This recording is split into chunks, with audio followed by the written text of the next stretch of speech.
یہ کہانی ایک پارا نامی لڑکی کی ہے جسے سب پری بلایا کرتے تھے۔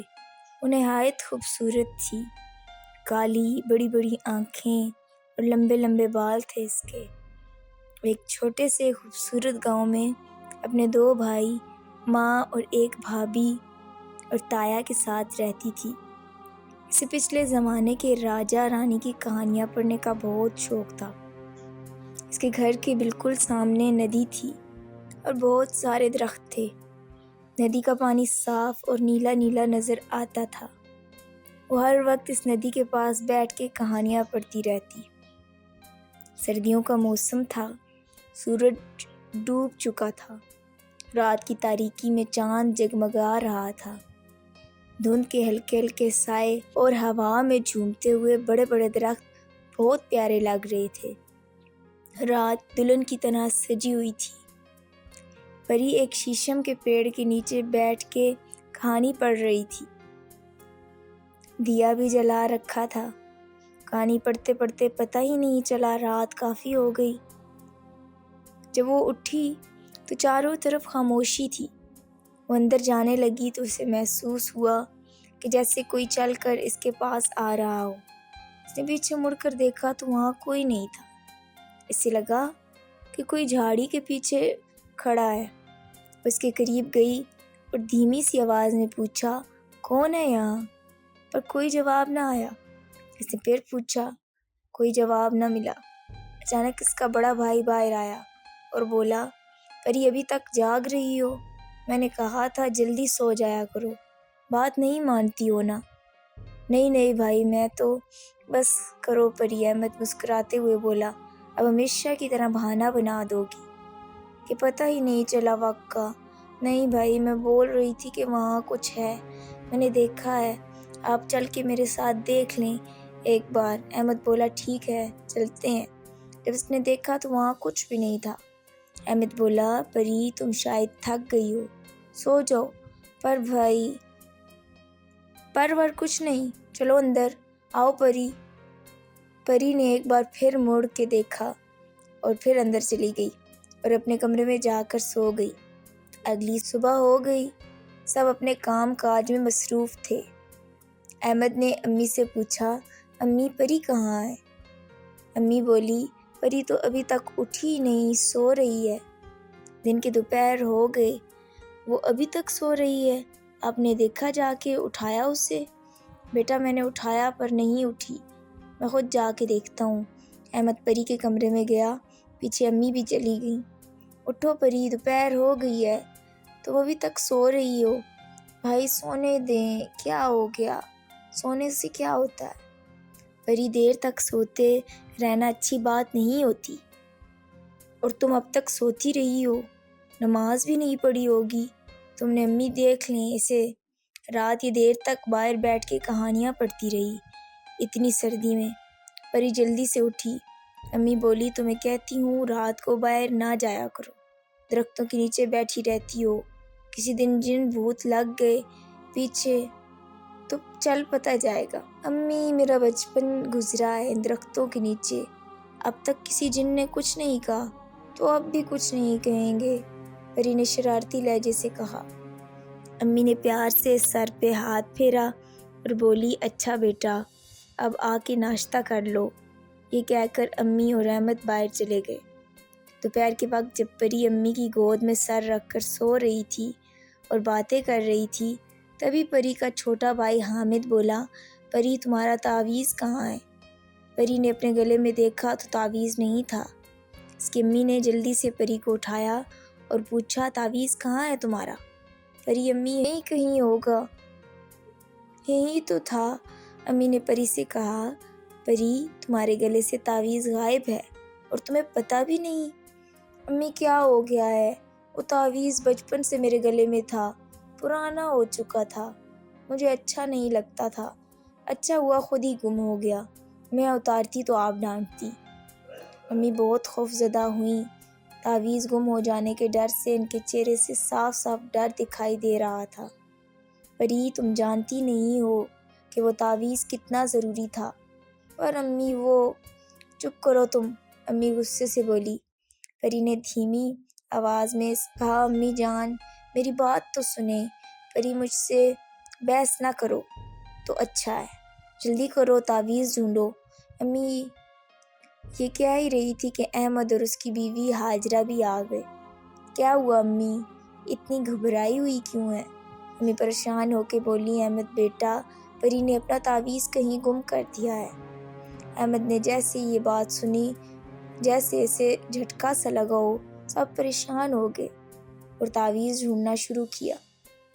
پری کو جیسے پرواہ ہی نہیں تھی اس تعویذ کی، کیونکہ اسے پتہ ہی نہیں تھا کہ وہ تعویذ اس کے گلے میں کیوں تھا۔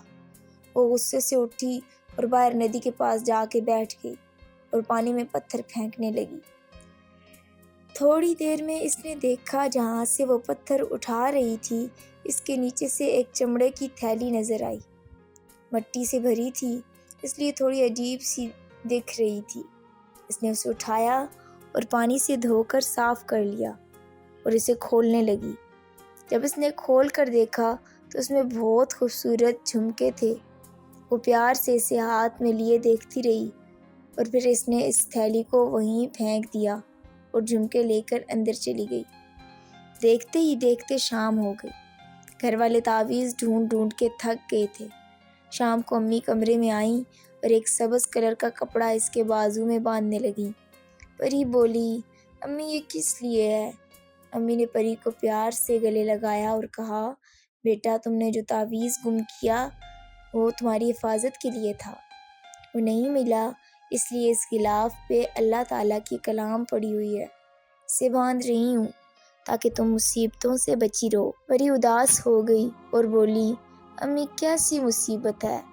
پہلے آؤ کھانا کھا لو پھر بتاتی ہوں۔ امی مجھے بھوک نہیں ہے۔ پری اٹھو شاباش، کھانا کھا لو، سب انتظار کر رہے ہیں، امی نے پری کو پھر سے کہا۔ تو پری امی کے ساتھ کھانا کھانے چلی جاتی ہے، پر سب پریشان پریشان سے لگتے ہیں۔ پری کھانا کھا کے کمرے میں جانے لگی تو احمد بولا، رکو پری یہاں آؤ ہمارے پاس بیٹھو۔ بات تو پری جا کے احمد بھائی کے پاس بیٹھ جاتی۔ احمد نے پیار سے پری کو کہا کہ پری تم نے جو تعویذ گم کر دیا ہے وہ بہت قیمتی تھا، بچپن سے وہ تمہارے گلے میں تھا، آج میں تمہیں بتاتا ہوں کہ وہ کیوں تھا۔ جی بتائیں۔ پری جب تم بہت چھوٹی تھی نا تب ہم دوسرے محلے شادی پہ جا رہے تھے، راستے میں گاڑی خراب ہو گئی، سفر تھوڑا سا تھا اس لیے ہم پیدل ہی سفر کرنے لگے۔ راستے میں ایک بہت بڑا پرانا درخت تھا، گرمی تھی اس لیے ہم وہاں تھوڑا آرام کرنے کے لیے بیٹھ گئے تھے۔ ہم نہیں جانتے تھے کہ اس درخت پہ جنات کا بسیرا ہے۔ وہ درخت بہت عجیب اور ڈراؤنا تھا۔ ہم تھوڑی ہی دیر بیٹھے تھے کہ ایک آدمی گزر رہا تھا۔ اس نے جب ہمیں دیکھا تو اس نے مجھے دور سے بلایا۔ جب میں اس کے پاس گیا تو اس نے بتایا کہ بیٹا اس درخت کے نیچے بیٹھنا آپ لوگوں کے لیے صحیح نہیں ہے۔ میں نے پوچھا وہ کیوں؟ تو اس نے بتایا کہ اس درخت پہ بہت خطرناک ہندو جنات کا بسیرا ہے، اس درخت کے قریب کوئی نہیں جاتا۔ آپ ایسا کریں اپنے گھر والوں کو ادھر بلا لیں، اس درخت کے نیچے اس جنات کا نام نہ لینا۔ یہ کہہ کے وہ چلا گیا۔ میں نے سب کو بلایا پر انہوں نے کہا بھائی گرمی ہے ابھی ہم کچھ دیر بیٹھیں گے، تو میں ان کے پاس چلا گیا، ساری بات بتا ڈالی۔ اس نے کہا تھا کہ نام نہ لینا، میں نے لے لیا۔ ابھی میری بات مکمل ہی ہوئی تھی کہ اس درخت کی ٹہنی اپنے آپ ٹوٹ کے زمین پر گر گئی اور ہمیں پورا یقین ہو گیا کہ وہ جگہ صحیح نہیں ہے۔ ہم سب نے جلدی سے وہاں سے جانے میں ہی اپنی بھلائی سمجھی، پر ہمیں کیا پتہ تھا کہ مصیبت ہمارے گھر تک پہنچ جائے گی۔ ہم شادی سے واپس پہنچے تو تم بلا وجہ روئے جا رہی تھی، سب پریشان تھے۔ پھر تو روز کا معمول بن چکا تھا، تم ہر وقت روتی رہتی تھی، تم بہت چھوٹی تھی، بتا بھی نہیں سکتی تھی۔ 2 دن گزر گئے، تمہارا یہی حال رہا اور تمہیں بہت تیز بخار ہو گیا۔ ہم ڈاکٹر کے پاس لے گئے، ہم نے تمہارا جگہ جگہ بہت علاج کرایا پر تم ٹھیک نہیں ہو رہی تھی، بیماری ختم ہونے کا نام ہی نہیں لے رہی تھی۔ تو ایک دن ابو کے دوست نے بتایا کہ فلاں جگہ پہ ایک مولوی رہتا ہے، اس سے دم کرواؤ، شاید کچھ مسئلہ حل ہو۔ ہم نے کہا ٹھیک ہے، ہم نے ان سے پتہ پوچھا اور ان کے پاس چلے گئے۔ وہ مولوی بہت بڑا عالم تھا، اس نے پہلے ہی نظر میں دیکھ کے پہچان لیا، اس بچی پر جنات کا سایہ ہے۔ پری جب ہم تمہیں اس کے پاس لے گئے تو تم اچانک سے بولنے لگی، ہم بہت ڈر گئے کیونکہ تم بہت چھوٹی تھی، باتیں نہیں کرتی تھی، تو بول کیسے رہی تھی؟ تم کہہ رہی تھی کہ مجھے اس کے پاس مت لے جاؤ ورنہ میں سب کو مار دوں گا۔ مولوی صاحب نے بتایا کہ بچی کے اندر جن بول رہا ہے، اس جن نے خود کو تم پہ ظاہر کر دیا تھا۔ ہم یہ سب کچھ سن کے جیسے بے جان سے ہو گئے تھے، امی اور سب بہت رو رہے تھے، سمجھ نہیں آ رہا تھا کہ کیا کریں۔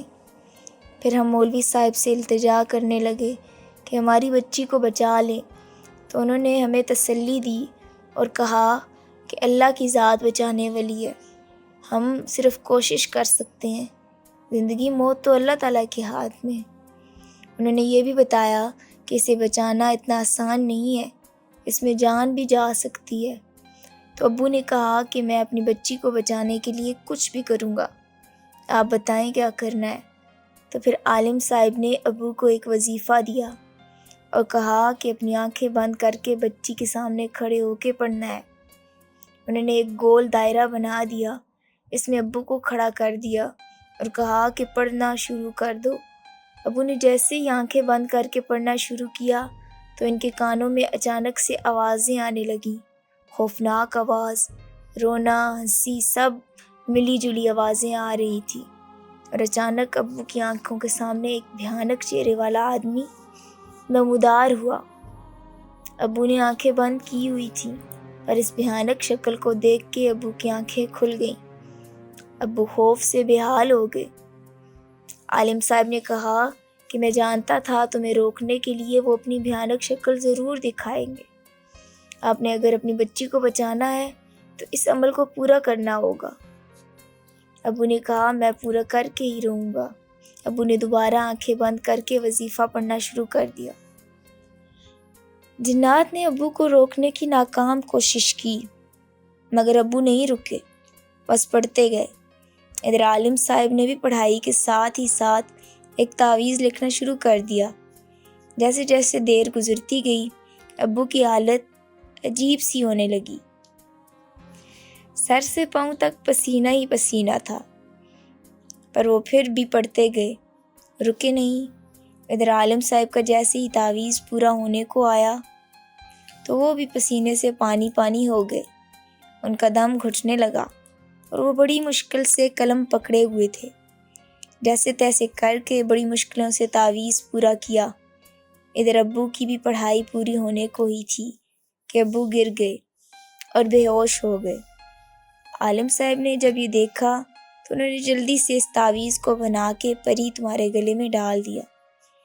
ابو کو ہم سب اسپتال لے گئے، پر پری تم تو ٹھیک ہو گئی لیکن ابو کی حالت صحیح نہیں تھی، وہ بے ہوش تھے۔ ڈاکٹرز نے کہا کہ بس دعا کریں کہ ہوش آ جائے، آگے زندگی دینا تو اللہ کی مرضی ہے۔ ہم بہت پریشان تھے، 10 سے زائد دن ہو چکے تھے پر ابو کو ہوش نہیں آیا تھا۔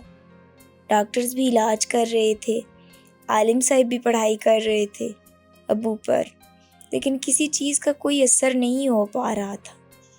عالم صاحب کا کہنا تھا کہ وظیفہ ابھی پورا نہیں پڑا تھا، بے ہوش ہو گئے، اس لیے ان پر جنات کے اثرات ہو گئے ہیں۔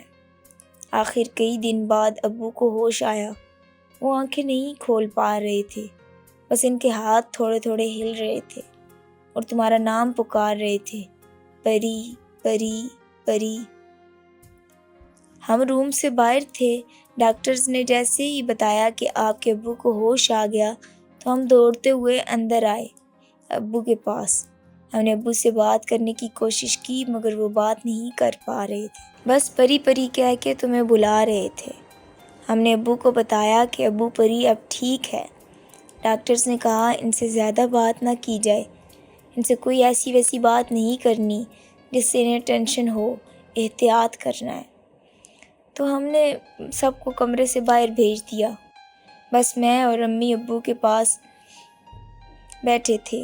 میں ابو کا ہاتھ پکڑ کے بیٹھا، ابو کو دیکھے جا رہا تھا کہ ابو نے آہستہ آہستہ آنکھیں کھولیں اور ہم انہیں دیکھ کر خوش ہو گئے۔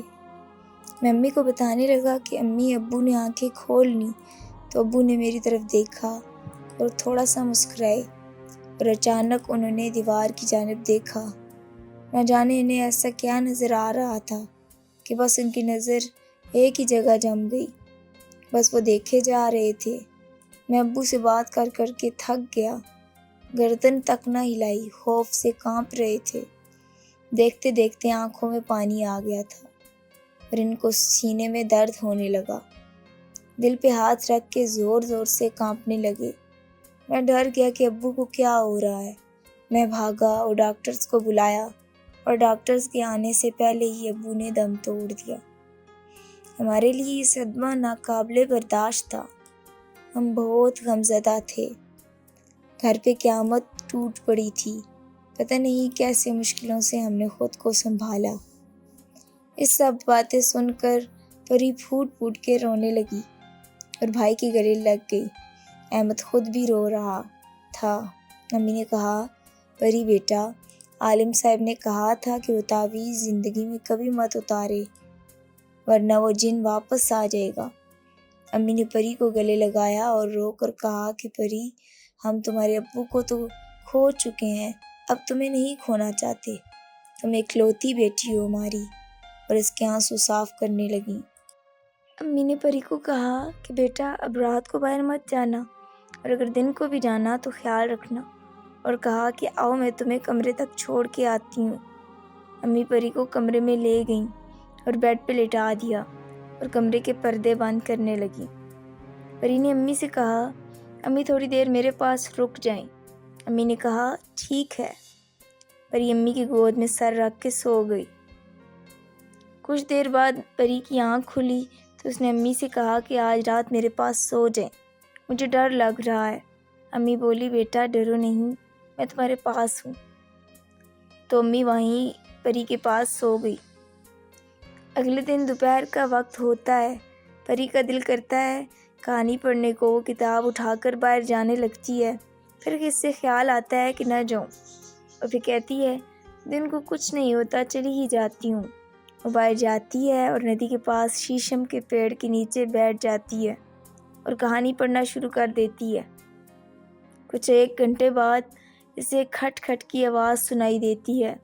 وہ گردن موڑ کے پیچھے دیکھتی ہے تو ایک بوڑھی عورت پیچھے کھڑی ہوتی ہے، بہت زیادہ بوڑھی، اور اس کے چہرے پر جھریاں ہوتی ہیں، ایک لاٹھی اور بغل میں ایک گٹھڑی ہوتی ہے، اور وہ کھڑی پری کو گھور رہی ہوتی ہے، ایسے جیسے غصے میں ہو۔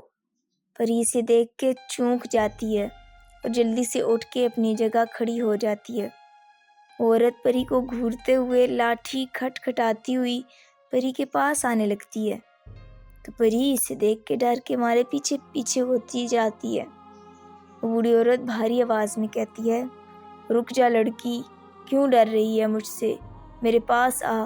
پری ہکلاتے ہوئے بولتی ہے، کون ہو تم، میں کیوں آؤں تمہارے پاس؟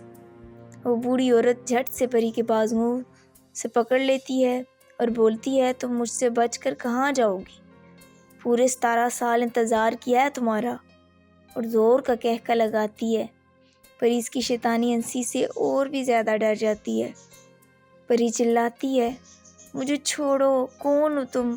اپنا بازو چھڑانے کی کوشش کرتی ہے تو وہ بوڑھی عورت کہتی ہے کہ آج تمہیں میرے ساتھ جانے سے کوئی نہیں روک سکتا، اور تمہیں میرے ساتھ جانا ہی ہوگا۔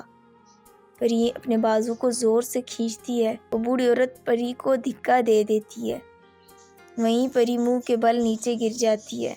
اچانک حامد پری کا بڑا بھائی آ جاتا ہے اور کہتا ہے، کیا ہوا پری؟ پری بھائی کو دیکھتی ہے تو اس کی جان میں جان آتی ہے اور جلدی سے ہاتھ کا اشارہ دے کر کہتی ہے، حامد بھائی، وہ مجھے لے جائے گی۔ وہ حیرت سے کہتا ہے، کون لے جائے گی؟ پری مڑ کر کہتی ہے، وہ۔ سامنے دیکھتی ہے تو کوئی بھی نہیں ہوتا۔ حامد پری کا ہاتھ پکڑ کے اٹھاتا ہے اور بولتا ہے، کہاں؟ یہیں یہیں تو تھی ابھی۔ حامد بولتا ہے کون اور کہاں تھی؟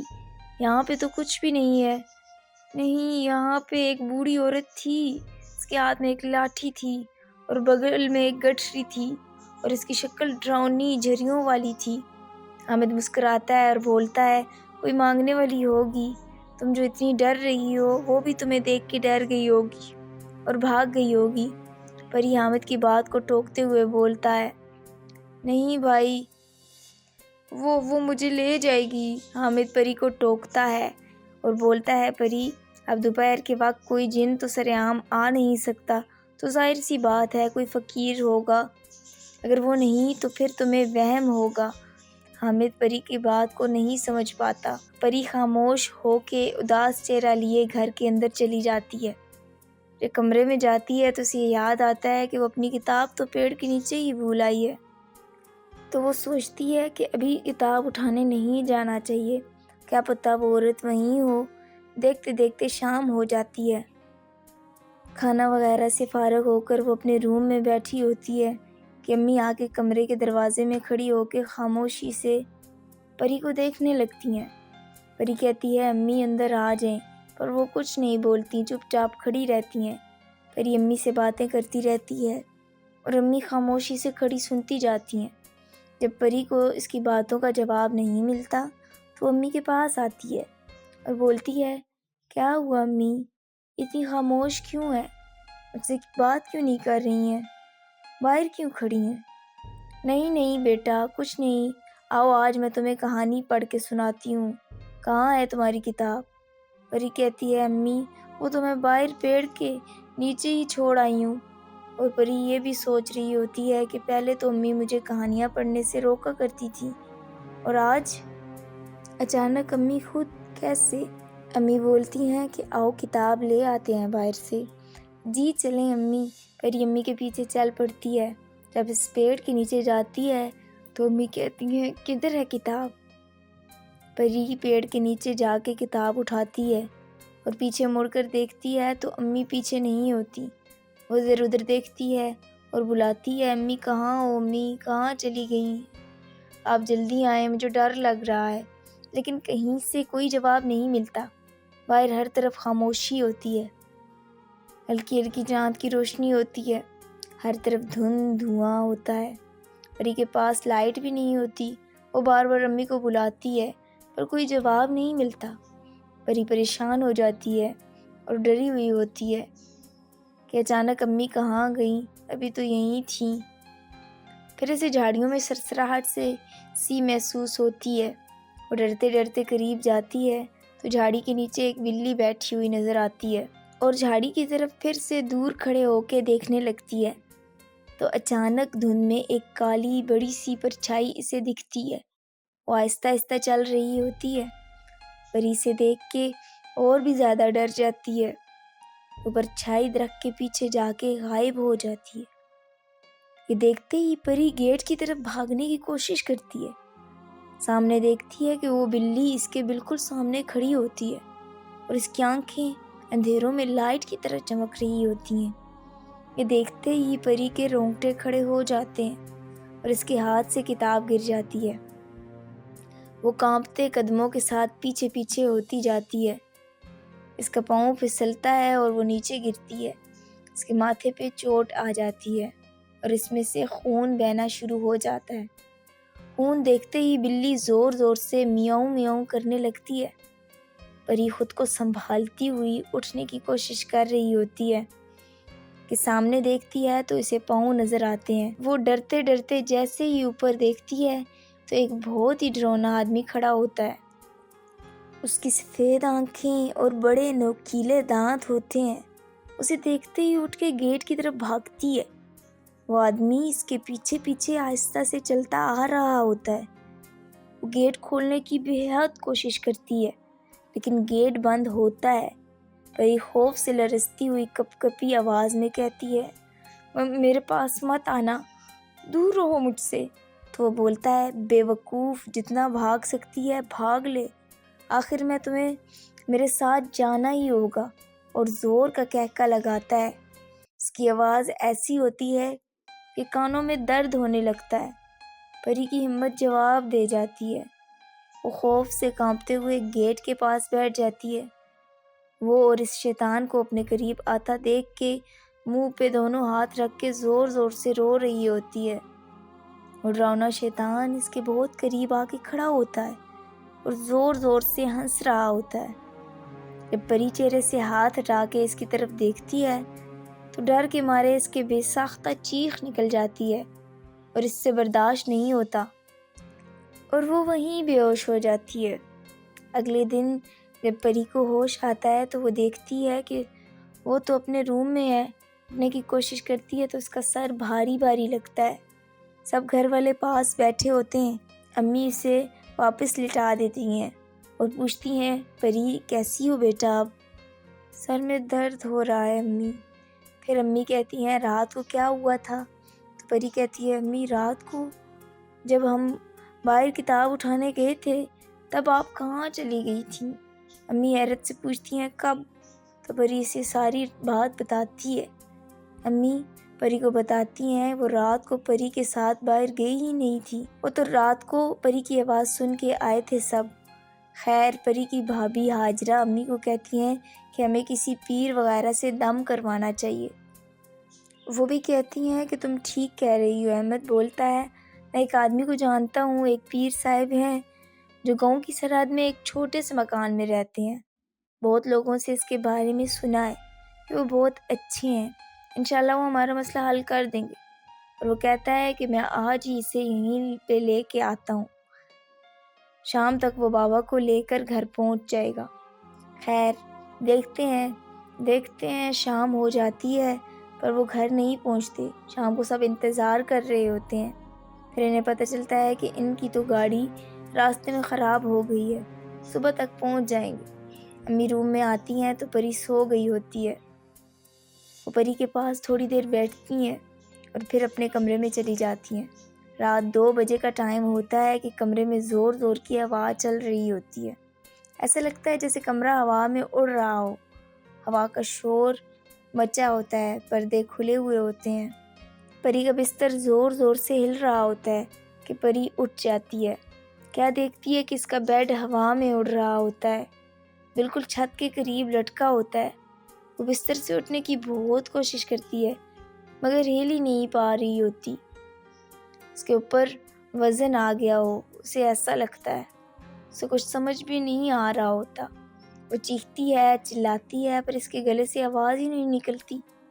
ہوا اس قدر تیز ہوتی ہے کہ کمرے میں موجود چیزیں پورے کمرے میں پھیل جاتی ہیں۔ پری کی آنکھوں میں آنسو تھے، اللہ سے مدد مانگ رہی تھی۔ اس کے دماغ میں آیا کہ اسے کلمہ پڑھنا چاہیے۔ اس نے جیسے ہی کلمہ پڑھنا شروع کیا، لا الہ الا اللہ محمد رسول اللہ، اس کا بیڈ دھڑم سے نیچے گرا۔ وہ کانپتی ہوئی بیڈ سے نیچے اتری۔ اس نے کھڑکی کی طرف دیکھا تو ایک بہت بڑا کالا سایہ اسی کی طرف آ رہا تھا۔ وہ اتنی ڈری ہوئی تھی کہ سمجھ ہی نہیں آ رہا تھا کہ کیا کرے۔ وہ بس کلمہ پڑھتی جا رہی تھی۔ دیکھتے ہی دیکھتے وہ سایہ کمرے کے اندر داخل ہو گیا۔ جب سامنے آیا، یہ تو وہی شیطان تھا جو اس رات اس نے دیکھا تھا۔ وہ آتے ہی زور سے چلائی تو وہ بولا، چپ کر جاؤ، مت پڑھو کلمہ ورنہ میں تمہیں مار ڈالوں گا۔ اس کی آواز بہت بھیانک ہوتی ہے۔ شیطان دروازے کے سامنے آ کے کھڑا ہو جاتا ہے۔ وہ خوف سے کانپتے ہوئے سرک کے دیوار کے قریب ہو جاتی ہے اور زور زور سے کلمہ پڑھنے لگتی ہے۔ وہ جن ہندو ہوتا ہے، کلمے کی آواز سنتے ہی وہ تڑپنے لگتا ہے، چیختا ہے، رک جاؤ، پر پری نہیں رکتی۔ سب گھر والے بھاگ کر دروازے کے پاس آ جاتے ہیں۔ دروازہ کھل نہیں رہا ہوتا، وہ توڑ رہے ہوتے ہیں اور پری کو بلا رہے ہوتے ہیں، پری دروازہ کھولو، پری دروازہ کھولو۔ وہ شیطان کلمہ سن کے کانپنے لگتا ہے، دھوئیں کی طرح اڑ کے پردے کے پاس آتا ہے اور کہتا ہے، بند کرو پڑھنا۔ وہ گلدان کو اڑاتا ہوا زور سے پری کی طرف پھینکتا ہے اور خود کھڑکی سے نکل کے غائب ہو جاتا ہے۔ وہ گلدان پری کو جا لگتا ہے اور خون بہنے لگتا ہے۔ پری وہیں گر کے بے ہوش ہو جاتی ہے۔ گھر والے دروازہ توڑ کے اندر آتے ہیں، دیکھتے ہیں تو پری زخمی بے ہوش پڑی ہوتی ہے۔ اور کمرے کی ساری چیزیں بکھری ہوتی ہیں، سب کچھ فرش پر پڑا ہوتا ہے۔ وہ پری کو فوراً اسپتال لے کے جاتے ہیں۔ دن ہو جاتا ہے، پری ابھی تک بے ہوش ہوتی ہے۔ احمد پیر صاحب کو لے کر آ جاتا ہے۔ ڈاکٹر کی سمجھ کے باہر ہو جاتا ہے۔ مسئلہ پری کو کس طرح بھی بے ہوش نہیں آتا، پری کو کسی طرح بھی ہوش نہیں آتا۔ شام تک اس کے ہوش میں آنے کا انتظار کرتے ہیں پر کچھ فائدہ نہیں ہوتا۔ پیر صاحب کو سارا قصہ سنا چکے ہوتے ہیں۔ وہ آتا ہے، پری کے ماتھے پہ ہاتھ رکھ کے آنکھیں بند کر کے کچھ پڑھتا ہے۔ تھوڑی دیر بعد وہ متوجہ ہوتے ہیں اور بولتے ہیں، اگر اس بچی کو بچانا ہے تو ہمیں ابھی سے پیڑ کے نیچے جا کے ان سے بات کرنی ہوگی، اور ہاں، وہ ہمیں بھی مارنے کی کوشش کر سکتا ہے۔ پیر صاحب احمد کو ایک تعویذ دیتے ہیں اور کہتے ہیں یہ تعویذ تمہاری حفاظت کرے گا۔ ان سے احمد وہ تعویذ پہن لیتا ہے اور ان کے ساتھ چل پڑتا ہے۔ احمد اسی پیڑ کے نیچے ان کو لے جاتا ہے۔ رات کا وقت ہوتا ہے اور ڈرونا سا درخت اپنی خاموشی میں مگن اور بھی زیادہ ڈراؤنا لگ رہا ہوتا ہے۔ وہاں جا کے پیر صاحب درخت کے سامنے کھڑے ہو جاتے ہیں اور پیچھے احمد پیر صاحب تسبیح اور وظیفہ پڑھنا شروع کر دیتے ہیں۔ تھوڑی دیر بعد وہ درخت ہلنے لگتا ہے اور ایک دھواں سا چھا جاتا ہے۔ اس درخت پر اور کچھ دیر میں ایک وجود نمودار ہوتا ہے۔ وہ ہلکا ہلکا سا نظر آ رہا ہوتا ہے۔ محسوس ہوتا ہے کہ کوئی کھڑا ہے مگر دھند زیادہ ہوتی ہے۔ وہ اپنی ڈراؤنی آواز میں بولتا ہے، کہو کیا کرنے آئے ہو یہاں؟ کیا تم نہیں جانتے کہ ہم ہندو ہیں؟ پھر بھی تم یہاں پہ آ گئے۔ پیر صاحب کہتے ہیں، ہم اپنی بچی لینے آئے ہیں جسے تم نے اپنے قابو میں کیا ہے۔ آخر اس نے کیا بگاڑا ہے تمہارا کہ تم لوگ اسے مارنے پہ تلے ہوئے ہو؟ تو وہ جن کہتا ہے کہ کیا بگاڑا، آگے سے ہنستا ہے۔ پہلے تو اس کے گھر والوں نے یہاں آ کے ہمارے درخت کے نیچے بیٹھ کے ہمارے بارے میں باتیں کی کہ ہم ہندو ہیں، ایسے ہیں، ویسے ہیں۔ ہمیں ان پہ بہت غصہ آیا۔ میں نے بدلہ لینے کے لیے اس لڑکی کو چنا جو سب کو عزیز تھی، اور ہمیں یہ لڑکی پسند بھی ہے، لیکن انہوں نے اسے بچا لیا۔ لیکن اب کوئی نہیں بچا پائے گا۔ جو بھی میرے راستے میں آئے گا میں اسے مار دوں گا۔ میں اسے اپنے ساتھ اپنی دنیا میں لے جاؤں گا۔ میرا تحفہ قبول کیا ہے، میں اس سے بیاہ کروں گا۔ اگر وہ میرے ساتھ نہ جا سکی تو میں اسے موت دوں گا۔ پیر صاحب پوچھتے ہیں، کون سا تحفہ اور کیسے قبول کیا؟ تو وہ جن جا بتاتا ہے کہ میں نے مٹی کے نیچے جھمکے رکھے تھے، اس کو پسند آئے اور وہ اپنے ساتھ لے گئی۔ اگر وہ نہ لے جاتی تو میں بھی اسے نہ لے جاتا۔ پیر صاحب بولتے ہیں، تم نے دھوکے سے وہ جھمکے رکھے تھے تاکہ وہ لے جائے، اگر تم خود دیتے تو وہ کبھی نہ لیتی۔ وہ جن کہکا لگاتا ہے اور کہتا ہے، تو اسی لیے ہی تو رکھے تھے تاکہ وہ لے جائے، اور اب وہ مجھ سے نہیں بچ سکتی۔ پیر صاحب اسے سمجھانے کی کوشش کرتے ہیں، دیکھو تم اسے چھوڑ دو، وہ معصوم ہے، بے گناہ ہے، اس میں کوئی غلطی نہیں ہے، تم اسے چھوڑ دو، بدلے میں جو چاہو گے ہم دیں گے، تمہاری جو خواہشات ہیں ہم پورا کریں گے۔ پھر وہ زور کا کہکا لگاتا ہے اور کہتا ہے، تم جو بھی کہو لیکن میں اسے کبھی نہیں چھوڑوں گا۔ پیر صاحب کہتے ہیں، اگر تم نے اسے نہیں چھوڑا تو میں اس درخت سمیت تم کو جلا کر راکھ بنا دوں گا۔ نہ رہے گا یہ درخت اور نہ ہی کسی کو خطرہ ہوگا اس درخت سے۔ وہ کہتا ہے، کیسے کرو گے؟ تو پیر صاحب کہتے ہیں، اللہ تعالیٰ کی مدد سے۔ اللہ تعالیٰ کے کلاموں میں شفا ہے، ہمارا خدا ہماری حفاظت کرے گا۔ وہ بولتا ہے، تم مار ڈالو لیکن میں نہیں چھوڑوں گا، اور تم لوگوں کو تو جان سے مار دوں گا۔ تبھی پیر صاحب اپنے بیگ سے دم کیا ہوا پانی نکالتے ہیں اور آنکھیں بند کر کے کچھ پڑھنا شروع کر دیتے ہیں۔ تو اس جن کو دیکھ کے بہت غصہ آتا ہے اور وہ اسے مارنے کے لیے ہاتھ بڑھاتا ہے، پر جیسے ہی قریب جاتا ہے اپنے آپ واپس جا گرتا ہے اور پھر ایک زوردار آواز نکالتا ہے، جان پیاری ہے تو پڑھنا بند کر دو۔ پیر صاحب چپ چاپ کھڑے پڑھتے رہتے ہیں۔ احمد پیچھے کھڑا تھا کہ کسی نے اس کے پیر سے پکڑا اور گھسیٹتے ہوئے درخت پر الٹا لٹکا دیا۔ احمد نے جو تعویذ پہنا تھا وہ قمیض کے اندر چھپا ہوا تھا، وہ باہر آ گیا۔ وہ جن احمد کے گلے کو پکڑنے لگتا ہے کہ اس کی اس تعویذ پہ نظر پڑتی ہے۔ وہ بھاگ کے پیچھے آ جاتا ہے اور احمد نیچے گر جاتا ہے۔ پیر صاحب آنکھیں کھولتے ہیں اور ایک بار پھر کہتے ہیں، میں تمہیں آخری بار پوچھتا ہوں کہ ہماری بات مانو گے، اسے چھوڑو گے یا نہیں؟ وہ بولتا ہے، میں کبھی نہیں چھوڑوں گا، کبھی نہیں۔ پیر صاحب کہتے ہیں، تو پھر یہاں سے جانے کی تیاری کر لو۔ احمد وہاں سے اٹھ کے پیر صاحب کے پاس آتا ہے۔ پیر صاحب اس درخت کے پاس جانے لگتے ہیں۔ پیر صاحب جیسے ہی اس درخت کے قریب جاتے ہیں، جن غائب ہو جاتا ہے، اور پھر وہ اسی درخت کے اوپر دونوں مل کے پانی چھڑکنے لگتے ہیں کہ آواز آتی ہے، احمد بھائی مجھے بچائیں۔ وہ آواز اس درخت سے آتی ہے۔ اوپر دیکھتا ہے تو پری بیٹھی ہوتی ہے اور وہ چلا رہی ہوتی ہے، رو رہی ہوتی ہے۔ احمد پکارتا ہے، پری میں آ رہا ہوں، ڈرو نہیں، میں آ رہا ہوں۔ احمد بھاگتا ہے درخت کی جانب۔ پیچھے پیر صاحب پکارتے ہیں، احمد مت جاؤ، وہاں وہ پری نہیں ہے، وہ دھوکہ دے رہے ہیں، وہ تمہیں روکنے کے لیے ایسا کر رہے ہیں۔ تو احمد وہیں پہ رک جاتا ہے اور نم آنکھوں سے اسے دیکھ رہا ہوتا ہے۔ تبھی وہ درخت کے نیچے احمد کو پکارتے ہوئے گر جاتی ہے۔ احمد نے جو پانی اٹھایا ہوتا ہے اسے وہ نیچے رکھ دیتا ہے اور دھیرے سے اس کے قریب جاتا ہے اور بولتا ہے، پری اٹھو پری۔ جب وہ کوئی جواب نہیں دیتی تو وہ اس کو اٹھانے کے لیے جیسے ہی ہاتھ بڑھاتا ہے تو وہ آنکھیں کھولتی ہے۔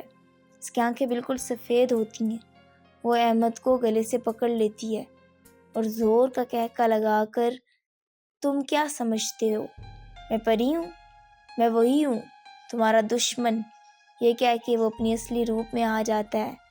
احمد جلدی سے اپنے گلے میں پہنا ہوا تعویذ باہر نکالتا ہے تو وہ احمد کو زور کا دھکا دیتا ہے۔ احمد اڑتا ہوا درخت کے اوپر جا لگتا ہے اور پھر دھڑام سے نیچے گر جاتا ہے اور اسے کندھے اور ٹانگ پہ چوٹ آ جاتی ہے۔ وہ جن ایک بھاری لکڑی اٹھا کے پیر صاحب کی طرف پھینکتا ہے۔ وہ لکڑی پیر صاحب کو جا لگتی ہے اور وہ نیچے گر جاتے ہیں اور پانی سارا نیچے گر جاتا ہے۔ اب بس وہی تھوڑا سا پانی بچا ہوتا ہے جو احمد نیچے رکھتا ہے۔ وہ جن پیر کی طرف آتا ہے اور اسے مارنے کے لیے ان کے گلے سے پکڑ لیتا ہے۔ پیر صاحب کی آواز نہیں نکل رہی ہوتی، اس کا گلا دبا رہا ہوتا ہے۔ احمد لڑکھڑاتا ہوا بھاگتا ہے اور اس پانی کو اٹھا کے اس جن کے اوپر پورا ڈال دیتا ہے تو وہ جن پیر صاحب کو چھوڑ دیتا ہے۔ پیر صاحب کھانستے ہوئے زمین پہ بیٹھ جاتے ہیں۔ وہ جن زور زور سے چلانے لگتا ہے، تڑپنے لگتا ہے، اسے آگ لگ جاتی ہے اور دھواں بن کے بجھ جاتا ہے اور غائب ہو جاتا ہے۔ پھر پیر صاحب اور احمد مل کے اس درخت کو جلا دیتے ہیں اور پھر وہ ہاسپٹل روانہ ہو جاتے ہیں۔ وہاں پہنچ کے دیکھتے ہیں تو پری کو ہوش آ گیا ہوتا ہے، پر وہ ہر کسی سے ڈرنے لگتی ہے۔ جو بھی اس کے قریب جاتا ہے وہ رونے لگتی ہے، ڈرنے لگتی ہے۔ اب اسے خطرہ تو کسی چیز سے نہیں ہوتا، وہ جن تو مر چکا ہوتا ہے، پر پری کی دماغی حالت کچھ ٹھیک نہیں ہوتی۔ اسے کئی ماہ تک ہاسپٹل میں رکھتے ہیں، اس کا علاج ہوتا رہتا ہے اور پھر وہ بالکل ٹھیک ہو جاتی ہے، اپنے گھر واپس آ جاتی ہے اور وہ سب پھر سے خوشیوں بھری زندگی گزارنے لگتے ہیں۔